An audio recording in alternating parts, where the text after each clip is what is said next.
let's eat into our coffee a bit, and we can push back the next session. So we've got at least 10 minutes, quarter of an hour now, and I throw it open to our two remaining panelists, and the floor is really yours.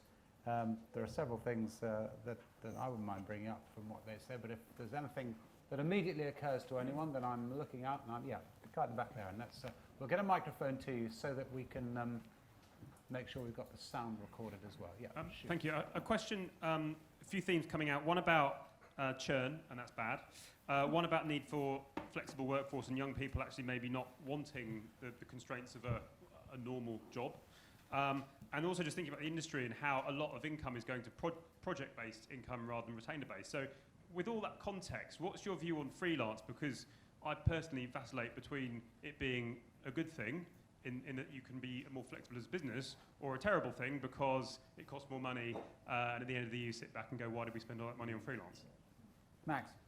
So I think that as an agency, you add value to your customers. In other words, you make money by having your brand associated with your product, with the offering that you're providing. Whether you own the employees or not is not the key. It's how well, in an agile sense, you manage the projects that you're doing.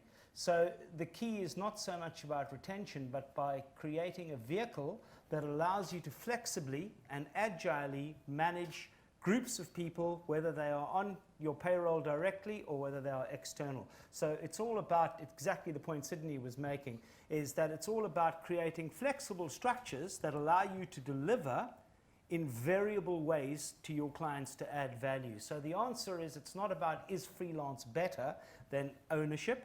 It's about how do we face the reality that it is becoming easier to be a freelancer and a contractor, and maybe we want to transition. There are going to be advantages for you as well. I mean, in some of the figures that Sydney was showing for retention, there's no question that it's much cheaper working with contractors because you don't have that ramp-up time. You don't have the development time that has to go into it. You don't have to create the career path. So there are a lot of costs that you don't face. The flip side of those is that they're not necessarily inculcated in the culture of the organization, but you need to do the cost analysis, which Sydney was alluding to earlier. And I would say that the short answer is create structures for managing both employees and freelancers.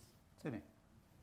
That was an excellent question, because it's an interesting dilemma that you see within different types of agencies.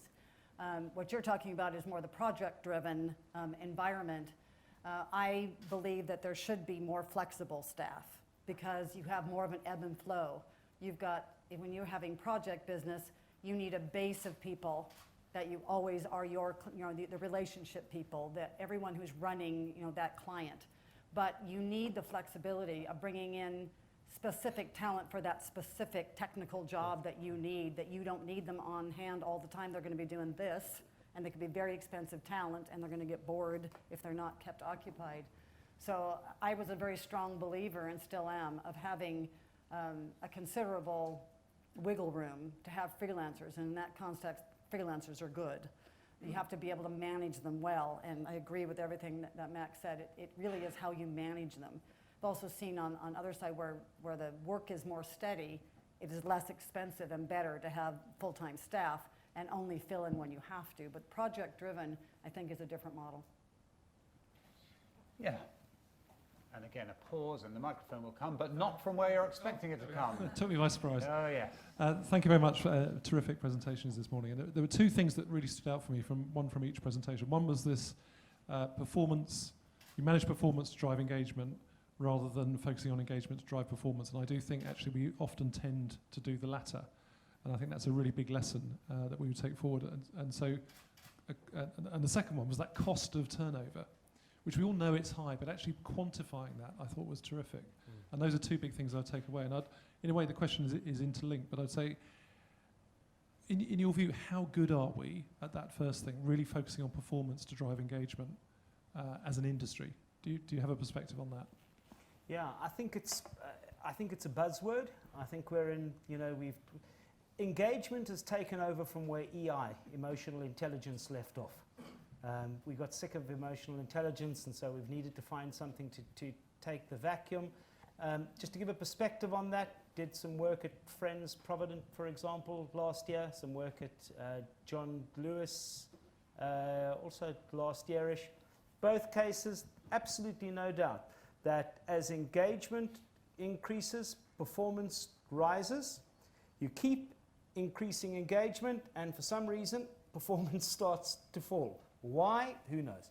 Could it be that over-engaged employees are exhausted and that they're just not they're just not achieving a work-life balance?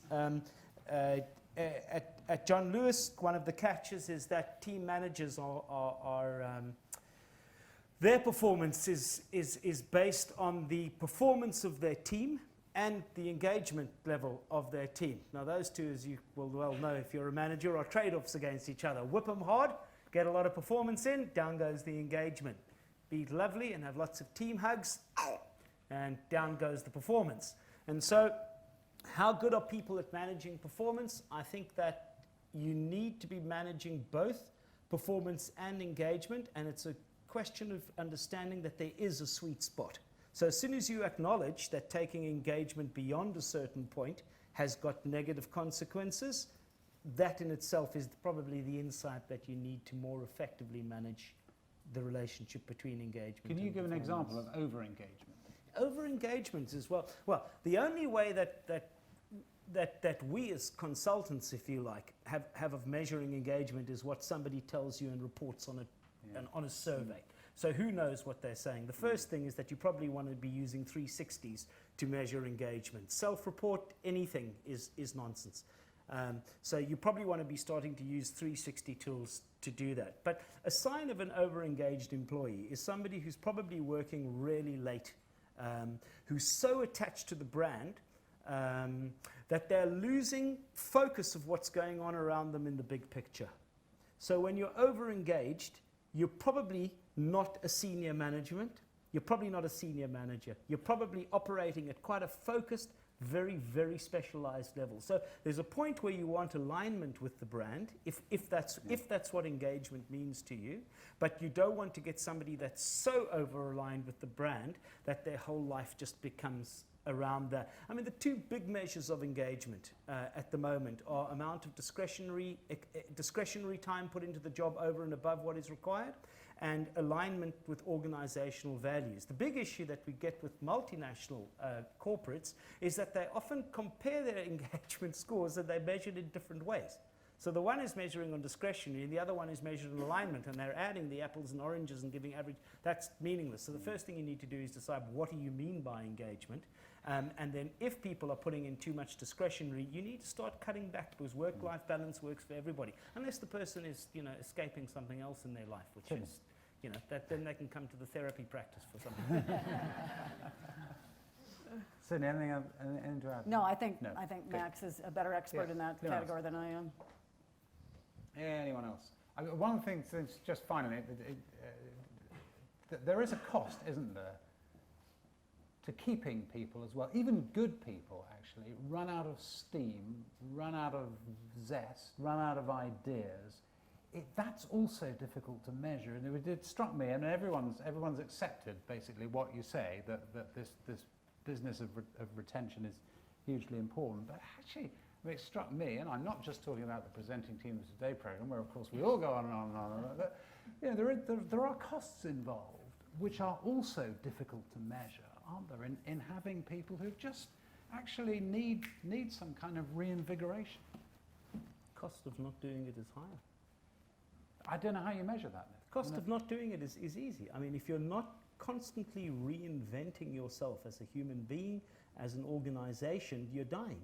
You're not moving, because you're in a competitive world where resources are getting smaller. There are more and more competitors going for the same jobs, going for the same number of clients. So if you're not growing, but the number of agencies is growing, then you are getting smaller. And the only way that you're going to continue to grow is by doing something different and by innovating. So the cost of not doing it is your demise.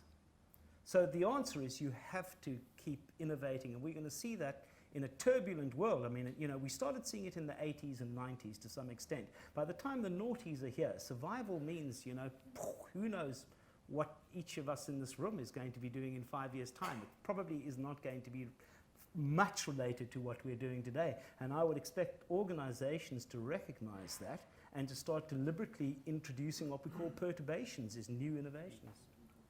Well, the problem is as we've seen, clients don't want to pay us anymore. We keep getting squeezed and squeezed every time there's a new negotiation, or we win a new client, we have to give up certain things, or to retain a business, we have to lower our fees. This is continuing to go and then get tighter and tighter in managing and still wanting to keep not the performance, but the hourly type involvement. Is that we as agencies then have to figure out, initial reaction of management is how are we going to cut costs? Cut costs instead of invest. And it's because that hidden cost that you can control, that you actually have to invest, and therefore you will reduce cost. Final question, Ian. It's actually more of a comment, because I'm conscious we Yeah. want coffee, but one thing that we looked at in our agency was actually turnover to a certain level is good. Very. Yeah? So the idea of actively managing turnover to actually get rid of who you don't want, Yeah. because that becomes a great motivator. But even good people who have just... Well, possibly, but, Yeah. but also, you know, less Yeah. good people. How do you actively manage it to ensure you're moving on and bringing in fresh, and that actually motivates people? Yes, it does. So turnover isn't always a complete negative. The level of turnover we are at as an industry is, but I'm supposing active turnover is something that needs to be addressed. So that was my only final comment for Great thought with which to finish and have coffee, and we are, what are we? We're about 10 minutes behind schedule, so that's fine. We can start at, let's meet again 20 to 12 for the next session. Thank you again for our two Thank speakers. you.